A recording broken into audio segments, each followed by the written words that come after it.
आज सकाळी मी औरंगाबादला जेव्हा आले तेव्हा मी सिंदखेड राजाला दर्शनासाठी जाताना माझ्या मोबाईलवर एक बातमी आली की घाटी हॉस्पिटलमध्ये एक चुकीची घटना घडलेली आहे आणि एका डॉक्टरावर हल्ला झालेला आहे. मी तातडीने इथल्या डीनना फोन केला, माहिती केली आणि परत येताना मी आवर्जून इथे आले, कारण डॉक्टर सोडा कुठल्याही व्यक्तीवर जर हल्ला ह्या राज्यात होत असेल तर हे अतिशय चिंताजनक आहे. मी सगळी माहिती आम्ही सगळ्यांनीच मिळून घेतलेली आणि दोन गोष्टी प्रकर्षाने जाणवल्या चर्चेमध्ये. एक तर की संभाजीनगरमध्ये लॉ अँड ऑर्डरचा प्रचंड मोठा प्रॉब्लेम झालेला आहे. इथे महिलाही म्हणत आहेत की हॉस्पिटल तर सोडा, शहरामध्ये पण क्राईम वाढलेला आहे. त्याच्यामुळे तातडीने 2 लोकांची भेट, ट्विट तर मी आज लगेच करणार आहे आणि उद्या मी मुंबईला जाऊन वेळ मागणार आहे. एक म्हणजे या राज्याचे गृहमंत्री, या राज्याच्या गृहमंत्र्यांनी जातीने लक्ष घातलं पाहिजे की आपल्या महाराष्ट्रातली एक महिला डॉक्टरच ॲक्च्युली, नुसती महिला नाही, कुठल्याही डॉक्टरचा तेवढाच मान सन्मान झाला पाहिजे, जी ऑन ड्युटी एका मेडिकल सरकारी हॉस्पिटलमध्ये तिच्यावर वार होतो. हे लाजिरवाणं आहे. आणि महाराष्ट्राचे गृहमंत्री नी आपल्याला, महाराष्ट्राला उत्तर दिलं पाहिजे की डॉक्टरांच्या सुरक्षिततेसाठी ऑन ड्युटी तुमची यंत्रणा काय करते, कोण त्यांच्या मुलामुलींना मग हॉस्पिटलमध्ये काम करायला पाठवेल अशा जर गुंडागर्दी सुरू झाली तर. आणि हे फक्त हॉस्पिटल परत सीमित नाही, संभाजीनगरमध्ये क्राईम वाढला आहे असे स्थानिक लोक बोलत आहेत. त्याच्यामुळे अर्थातच हे गृहमंत्रालयाचं फेलियर आहे आणि देवेंद्रजींना याचं उत्तर द्यावं लागेल. हा पहिला मुद्दा.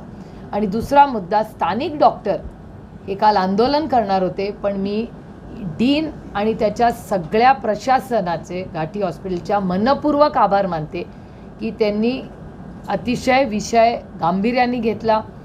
डॉक्टरांचे मनपूर्वक आभार मानते की त्यांच्यापैकी एकावर एवढा मोठा हल्ला झाला तरी आपण लोकसेवेत आहोत, ती विचारांची प्रगल्भता दाखवली आणि दोघांनी एक टीम म्हणून काम करून त्यांनी काल जो आंदोलन रात्री का आज सकाळी करणार होते ते त्यांनी नाही करायचं ठरवलं.